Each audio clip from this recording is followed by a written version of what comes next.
So in today's tech tip, I'll be showing you how you can use your Galaxy S23 Ultra's S Pen as a camera remote. So what you need to do is simply press and hold the S Pen button. And when you press and hold like this, it launches your Galaxy S23 Ultra's camera. Okay. Now to take photos, simply press the button once. It's going to take a photo. You can press it again. It will take another photo. Let me just take it back first. You press again, it takes another photo.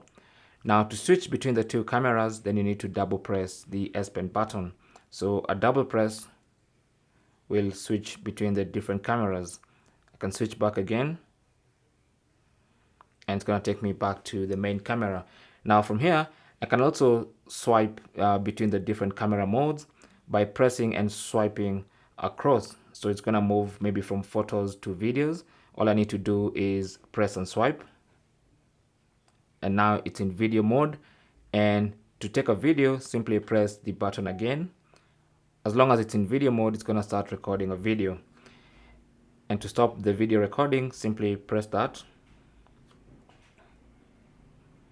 Press the button once, and the video will stop recording and get saved. Okay, and that's basically how you can use your Galaxy S23's S Pen as your camera remote. Now in case it does not work on your own Galaxy S23 Ultra, then you need to make sure it's set up properly in the settings. So go into your phone settings, and on the main settings page, scroll down to advanced features, and then under that tap on S Pen, and then under S Pen go to Air Actions and tap on that. So first of all, make sure Air Actions is enabled, and then if you scroll down a little bit and go to the press and hold pen button option, it should be set to camera. In case it's not, then tap on that, make sure it's enabled, and then make sure it's set to camera. As you can see, so camera is selected. Make sure that is selected on your own phone. And then if you go back one step and scroll down to the camera actions, make sure a single press is set to take picture.